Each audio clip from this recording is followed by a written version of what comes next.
Welcome back ناظرین، ایک مرتبہ پھر عطائے رمضان میں آپ کو خوش آمدید کہتے ہیں. اور آج گفتگو ہو رہی ہے سائنس کے متعلق، گفتگو ہو رہی ہے قرآن اور سائنس کا کیا تعلق ہے، اور امت جو ہے وہ کس طرح سے اپنے آپ کو قرآن اور سنت کی روشنی میں سائنس سے کتنے فوائد حاصل کر سکتی ہے اور کس طریقے سے اس کا مقابلہ کر سکتی ہے. اور ہمارے ساتھ موجود ہیں جناب علامہ بلال فاروقی صاحب.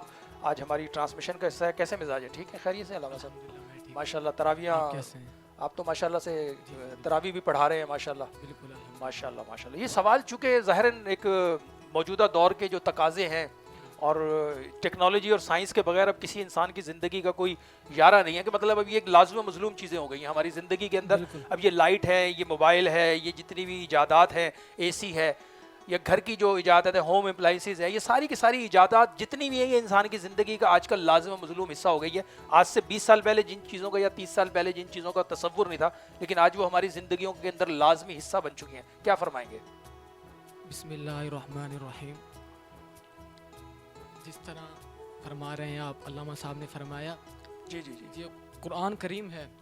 ہم لوگوں نے صرف قرآن پاک کو رمضان شریف میں اٹھایا، پڑھا، صرف قرآن پاک میں جو لکھا ہوا ہے وہ پڑھ لیا ہم نے. جی جی، پھر سینے سے لگایا، زبان سے لگایا، چوما، پھر واپس غلاف میں ڈال کے رکھ دیا. صحیح. پھر اگلے سال ہم اس کو کھولتے رمضان شریف میں. صحیح. اور یہ جو سائنسداں لوگ ہیں، یہ قرآن پاک کو پورا سال یہ قرآن پاک کو پڑھتے ہیں. ہم صرف قرآن پاک کو پڑھتے ہیں اور وہ سائنسدان قرآن پاک کو سمجھتے ہیں. صحیح. یہ قرآن پاک کے اندر ہر چیز کا ذکر ہے. بے شک. ہم لوگ تو قرآن پاک کا ترجمہ پڑھنے سے رہے. صحیح. قرآن پاک ہمارے پاس ہے. جو کام آج سائنس کر رہی ہے وہ کام تو ہمیں کرنے چاہیے تھے. جی. کیونکہ ہم قرآن پاک کو دن رات لگا کے پڑھ رہے ہیں. صحیح. ہمیں قرآن پاک کا ترجمہ پڑھنا چاہیے. جی جی، ہمیں قرآن پاک کا ترجمہ پڑھ کر ترقی کرنی چاہیے. لیکن علامہ صاحب اس وقت تو جو قرآن پاک بھی ہم مساجد میں پڑھ رہے ہیں، آپ تو خود تراویح پڑھا رہے ہیں، لوگ جو ہے اسی امام کے پیچھے نماز پڑھنے کو ترجیح دیتے ہیں جو 30 منٹ میں تراویحاں پڑھا دے. بس ان کی رفتار بھی راکٹ سے زیادہ تیز ہوتی ہے. یعلمون تعلمون یعلمون، مطلب وہ سمجھ میں نہیں آ رہا ہوتا کہ پڑھ کیا رہے ہیں. اور میں دیکھتا ہوں انہی مسجدوں میں زیادہ رش لگا ہوا ہے. اس کی کیا وجہ ہے؟ وہ یہ ہے کہ قرآن پاک کو جو ہے ہم نے ایک رواج بنا لیا کہ تراویح رواج کے طور پہ پڑھ لی. جی جی جی. یہ ہمارا شوق نہیں ہے کہ ہم قرآن پاک کو سمجھیں. صحیح صحیح. اور ہو یوں رہا ہوتا ہے جو دنیا کے معاملات ہیں، میگزین وغیرہ، ان کو ہم کس طرح پڑھتے ہیں غور سے. کچھ لوگ میرے پاس ایسے بھی ہیں جو ہر روز اگر ایک میگزین نہ پڑھیں، 2-3 اسٹوری نہ پڑھیں تو ان کا ذہن فریش نہیں ہوتا. اللہ اکبر. لیکن وہی لوگ ایسے ہیں. کون لوگ ہیں ویسے علامہ صاحب؟ تھوڑا بتائیں نا، کون ہیں یہ لوگ جو اس طرح سے حرکتیں کر رہے ہیں؟ معاذ اللہ. کچھ لوگ ایسے ہیں وہ سمجھتے ہیں کہ ہم زیادہ پڑھے لکھے ہیں، اور وہ زیادہ پڑھے لکھے اس لیے کہ وہ یہ میگزین پڑھتے ہیں، وہ ان سے علم حاصل کر رہے ہیں. جی جی جی. جو کام جو ہے آج سائنس کر رہی ہے وہ کام تو ہمیں کرنے چاہیے تھے. جی جی. قرآن پاک کو ہم نے پڑھنا ہے، قرآن پاک کو ہم نے سمجھنا ہے. صحیح. یہ جو سائنس ترقی کر رہی ہے یہ کس طرح کر رہی ہے؟ قرآن پاک پڑھتی ہے. قرآن پاک کے اندر جس چیز کا ذکر ہوتا ہے، قرآن پاک کے اندر لوہے کا ذکر ہے. قرآن پاک کے اندر پہاڑ کا ذکر ہے. قرآن پاک کے اندر ہوا کا ذکر ہے. قرآن پاک کے اندر ہر چیز کا ذکر ہے. اور پھر سائنسدان اسی چیز پر ریسرچ کرتے ہیں، اور ریسرچ کرنے کے بعد وہ ترقی یافتہ ہوتے ہیں. اور ہم نے قرآن کی آیات پڑھ لی، یا کبھی جا کر سالوں بعد قرآن پاک کی کوئی تفسیر پڑھ لی. لیکن علامہ صاحب ہمارے ہاں تو لوگ جو ہے معاذ اللہ قرآن پاک کو تعویذوں کے لیے استعمال کرتے ہیں. یعنی کہ جس قرآن کو اللہ نے بھیجا تھا امت کی بھلائی کے لیے، کائنات کو تسخیر کرنے کے لیے جب بھیجا گیا ہے، لیکن آج جو حالت ہے ہمارے مسلمانوں کی، تو ظاہر سی بات ہے بنیادی جو چیز ہے وہ ہمارے معاشرے کے اندر قرآن سے جو ہمیں محبت اور لگاؤ ہونا چاہیے تھا، لفظی تو ہے، بالکل لفظی لگاؤ تو ہے، جو اندر سے ہمیں ایک لگاؤ ہونا چاہیے تھا، وہ ہم نہیں دیکھ پا رہے. وہ اسی لیے کیونکہ ہمارا رجحان کم ہو گیا. جی جی. ہمارا رجحان چلا گیا دنیا میں. اب ہر چیز مطلب ایکسٹرا ہو چکی ہے. جی. اگر ہم موبائل اٹھائیں تو موبائل کے اندر ہمیں صرف واٹس ایپ چیک کرنا ہوتا ہے. صحیح. کیا وہ موبائل کے اوپر فیس بک وغیرہ کی ساری نوٹیفیکیشن.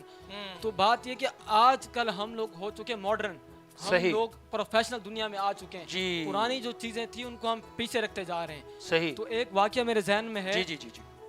ایک سائنسدان انگریز ڈاکٹر تھا، ڈاکٹر نکلس نام ہے اس کا. تو وہ جو ہے اس کی ایک لائبریری تھی، واٹر ٹیسٹنگ لائبریری. اچھا. اس کا کام یہ تھا کہ وہ صبح سے شام تک وہ پانی وغیرہ چیک کرتا تھا کہ یہ پانی کس طرح ہے، یہ پانی کس طرح، یہ پانی کس طرح ہے. صحیح. تو وہ جو ہے اپنا ڈاکٹر نکلس، اس کا ایک ملازم تھا، وہ مسلمان تھا. اب وہ جو ملازم تھا اس کا مسلمان، اس نے مالک سے پوچھا کہ یار یہ تم کیا کرتے ہو سارا دن، کیا ڈرامہ لگایا ہوا ہے، کبھی خورد بین، کبھی دور بین، کبھی یہ پانی چیک کرو، کبھی یہ پانی چیک کرو، یہ کیا تم نے تماشا لگایا ہوا ہے؟ اس نے کہا یار یہ میں پانی چیک کرتا ہوں. نہیں یہ سوال کسی نے، نوکر نے پوچھا؟ نوکر نے پوچھا جو مسلمان تھا. اچھا مالک سے، مطلب نوکر کی اتنی ہمت ہے کہ مالک سے ایسے سوال کر رہا ہے کہ تو نے کیا ڈرامہ لگایا ہوا ہے؟ بالکل نہیں یہ تھوڑا غور کر لیں. اسی طرح لکھا ہوا ہے. اچھا اچھا ٹھیک بالکل.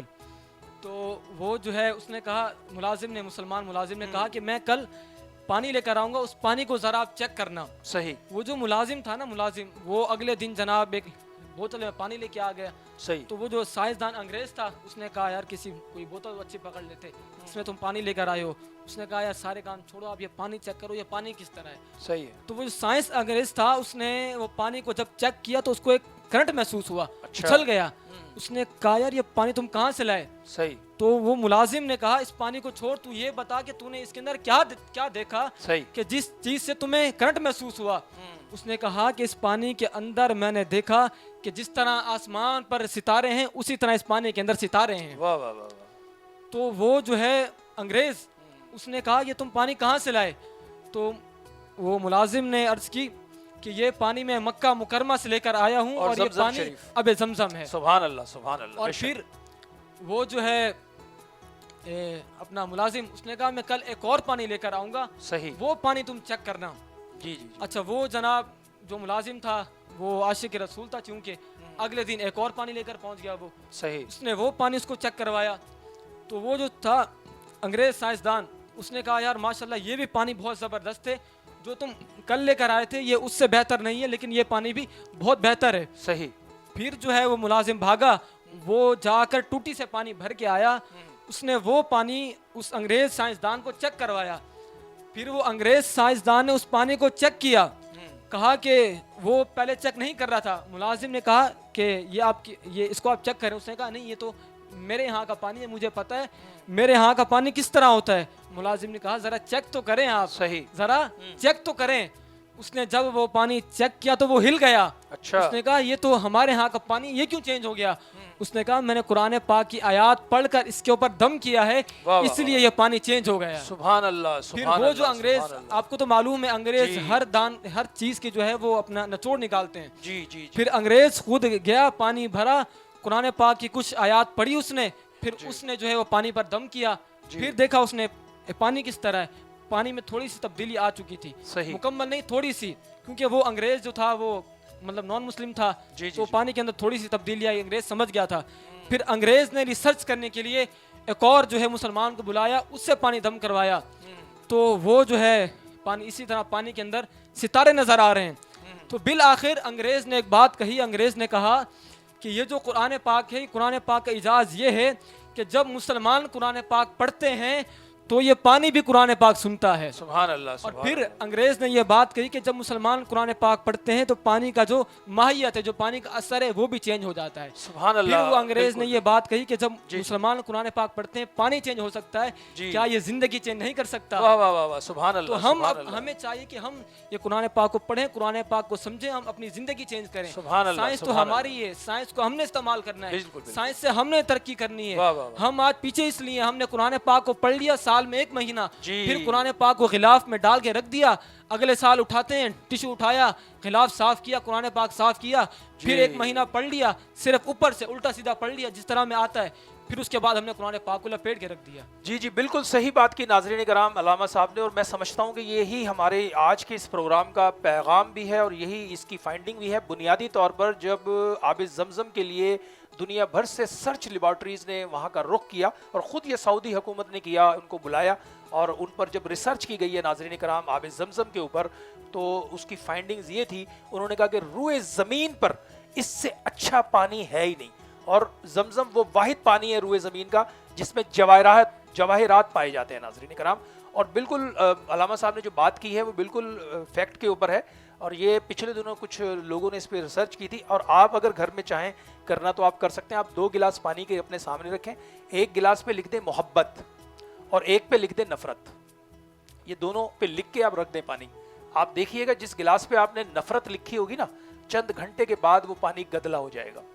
اور جس گلاس پہ آپ نے محبت لکھی ہوگی اس پانی کے اندر آپ دیکھیں گے نکھار آ جائے گا.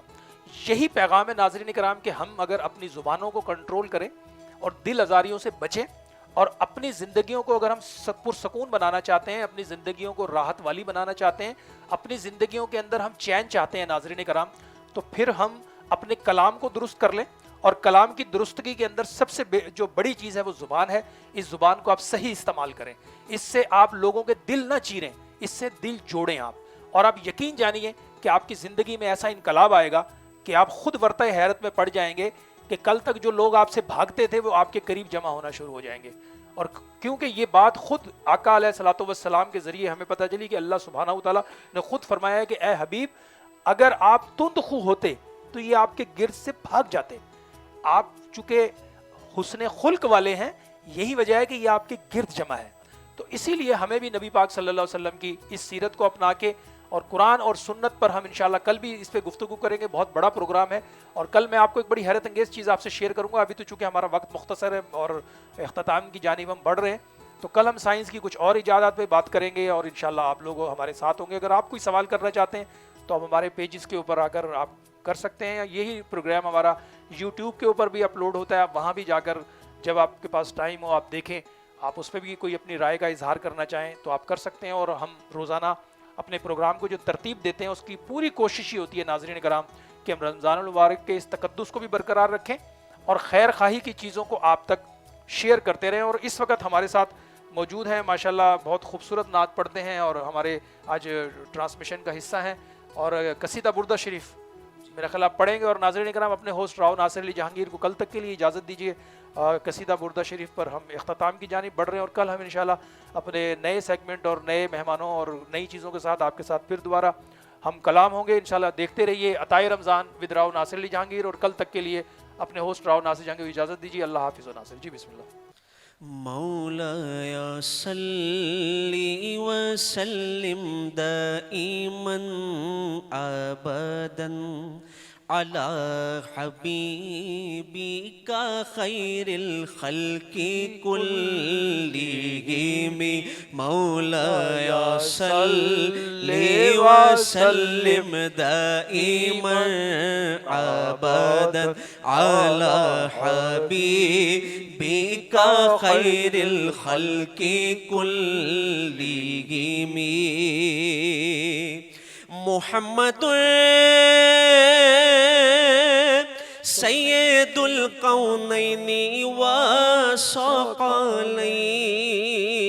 والثقلین محمد سید القونین والثقلین والفریقین من عرب ومن عجم مولاي صل وسلم دائما ابدا على حبيبك خير الخلق كلهم سلام آمینہ کے لال اے محبوب سبحانی سبحان اللہ. سلام فخر موجودات فخر نوع انسانی سبحان اللہ. سلام ذل رحمانی سلام نور یزدانی تیرا نقش قدم غیر زندگی کے لوگ پیشانی تیرے آنے سے رونق آ گئی گلزار ہستی میں شریک غال قسمت ہو گیا پھر فضل ربانی مولایا صلی وسلم دائما ابدا علی حبیبک خیر الخلق کلہم سبحان اللہ. سبحان عطائے رمضان